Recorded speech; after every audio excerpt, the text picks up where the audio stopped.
Você deve saber que na medicina existe um manual, uma classificação que elenca as doenças e os problemas da saúde. Assim como na psiquiatria e na psicologia, existe um manual com as desordens mentais. Mas será que existe um manual com o que temos de bom, que ao invés de elencar nossas fraquezas, nossas doenças, que elenque nossas forças e nossas sanidades? Esse manual existe e eu vou te explicar porque é tão importante você saber sobre isso. Mas antes, eu quero te convidar a se inscrever no canal e curtir o vídeo, porque toda semana temos um conteúdo novo, sempre baseado em evidências científicas por aqui.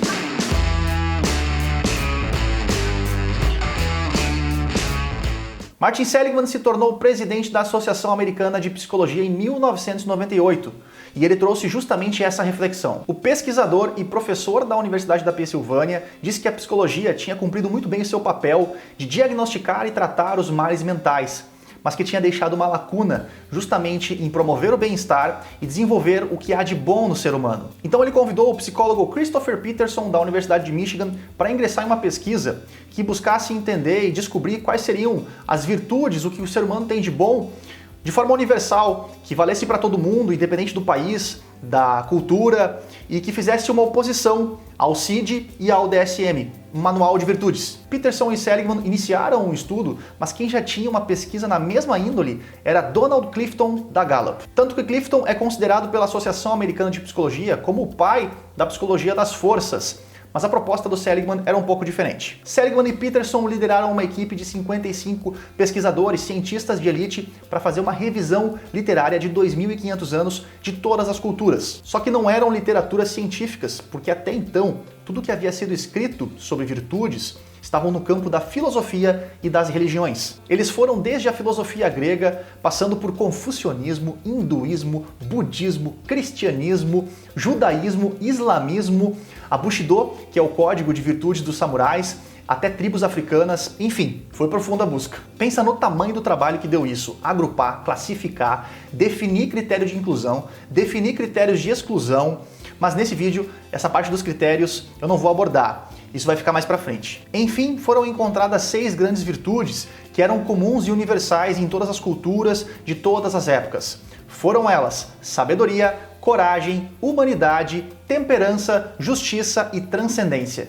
Eles encontraram também 24 características que não eram comuns a todas as culturas, mas que eram forças relevantes e que, se colocadas em prática, elas levavam até aquelas 6 virtudes. E em 2004, então, nasceu o tal do Handbook, o manual de classificação com as 6 grandes virtudes e 24 características psicológicas universais, as 24 forças de caráter. As forças são, então, caminhos para chegar nessas 6 virtudes, como, por exemplo, a força da curiosidade é um caminho para chegar na sabedoria, a força da perseverança é um caminho para chegar na virtude da coragem, a força da bondade é um caminho para chegar na força da humanidade, a força da prudência para chegar na temperança, a força da imparcialidade para chegar na virtude da justiça, a força da esperança é um caminho para chegar na transcendência. Ou seja, as forças levam às virtudes. Eu deixei aqui na descrição todas as virtudes e forças com uma pequena explicação sobre cada uma para facilitar o seu entendimento. E qual a intenção disso? Pensa o seguinte: se eu tenho uma doença e eu sei que eu tenho a doença, eu fui diagnosticado, eu posso tratar ela de forma consciente e me curar. Concorda? Agora, se eu souber o que eu tenho de bom de forma consciente também, eu posso cultivar esse algo de bom e me tornar mais virtuoso. O passo seguinte era conseguir medir, mensurar essas virtudes e essas forças nas pessoas. E junto com o Instituto VIA foi elaborado um questionário, um teste onde você preenche e ele consegue ranquear as suas 24 forças. Só para você ter uma noção, esse teste já foi preenchido por mais de 15 milhões de pessoas. Uma curiosidade é que VIA é uma sigla de Values in Action, que na tradução livre seria valores em ação. Através do preenchimento das respostas de um questionário, o teste ele consegue ranquear as suas 24 forças de caráter. O teste é gratuito e existe uma versão paga sim, mas o teste gratuito ele já traz informações bastante relevantes para nós. Na descrição eu coloquei um passo a passo de como você faz o teste e também coloquei um link para um vídeo com um tutorial sobre como você pode preencher o questionário. Ok, e agora, o que eu faço com essas virtudes? Eu gostei, mas e daí? Para começar, uma pesquisa da Gallup de 2005 mostrou que as equipes mais engajadas são aquelas que têm um líder que foca no que os seus liderados têm de bom, que foca nas suas forças ao invés de focar nas suas fraquezas. E se você não sabe quais são as forças dos seus colaboradores, como você vai conseguir focar nessas forças? Outra sacada está no resultado do seu teste. Por isso que eu recomendo que depois de acabar o vídeo aqui, você faça o teste. Com o relatório em mãos, você vai ter o ranking das suas 24 forças e vai prestar bastante atenção nas 5 ou 7 primeiras do ranking. Provavelmente você vai se identificar, você vai se enxergar ali. Essas forças são conhecidas como forças pessoais, forças de topo ou ainda forças de assinatura. E por que assinatura? Porque as possibilidades de combinação na ordem das forças são muito grandes. Só entre as 5 primeiras são mais de 5 milhões de possíveis combinações entre as 24 forças de caráter. É quase tão único quanto uma impressão digital, quanto uma assinatura. Uma outra sacada é que, segundo as pesquisas da maior autoridade viva sobre forças de caráter, Ryan Niemek, nós temos uma tendência de entrar no estado de flow mais facilmente quando estamos utilizando as nossas forças de caráter de assinatura. No meu caso, as 5 primeiras forças são criatividade, curiosidade, esperança, critério e perspectiva.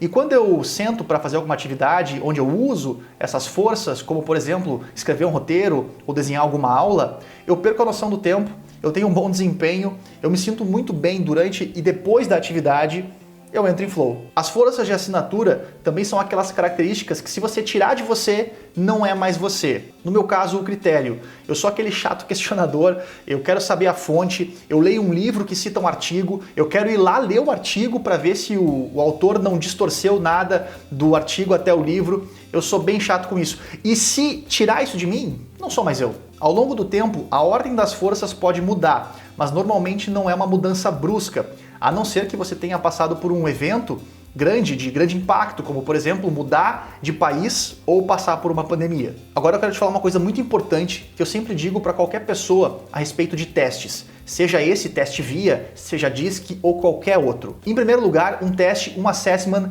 não é um ponto de chegada, mas sempre um ponto de partida, um diagnóstico. Isso nos leva ao segundo ponto. Nunca, jamais se esconda atrás de um resultado de um teste. Nunca use o resultado de um teste como um escudo. O teste é um ponto de partida, ele é um diagnóstico, o teste não é uma sentença. Existem outros parâmetros, como por exemplo, a intensidade da força, a frequência, as forças situacionais, e é sim possível desenvolver as forças. Além do mais, nesse vídeo eu foquei bastante em explicar o que são as forças de assinatura, mas todas as 24 forças importam. E o que isso tem a ver com felicidade, afinal? É bem simples. Quando nós utilizamos as nossas forças de assinatura, nós temos uma tendência de nos sentirmos melhor, de nos sentirmos bem. E se nós soubermos quais são as nossas forças, nós podemos utilizar elas com mais frequência, de forma consciente, aumentando, obviamente, a frequência do bem-estar e nos sentindo mais felizes. Uma boa sugestão é olhar para as suas forças de assinatura e procurar na sua história de vida momentos em que você utilizou aquelas forças. Outra sugestão é olhar para o seu trabalho atual, para o seu cargo atual onde você trabalha, seja você um empresário ou um funcionário de uma empresa, e você tentar enquadrar as suas forças nas atividades que você faz, para que você use as suas forças com maior frequência. E se você é um líder, que você possa conhecer quais são as forças dos seus colaboradores e que você possa tentar delegar tarefas em que esses liderados utilizem essas forças com maior frequência. Um recado importante agora, eu não sei quando você vai estar vendo esse vídeo, mas se for entre junho e dezembro de 2021, está rolando uma série de 24 lives sobre cada uma das 24 forças de caráter lá no meu Instagram. Se você ainda não me segue, é só procurar @MárcioHarf ou tem um link aqui na descrição para você me achar e começar a seguir. Toda semana eu vou trazer um profissional envolvido nos estudos da ciência da felicidade para falar sobre uma das forças de caráter.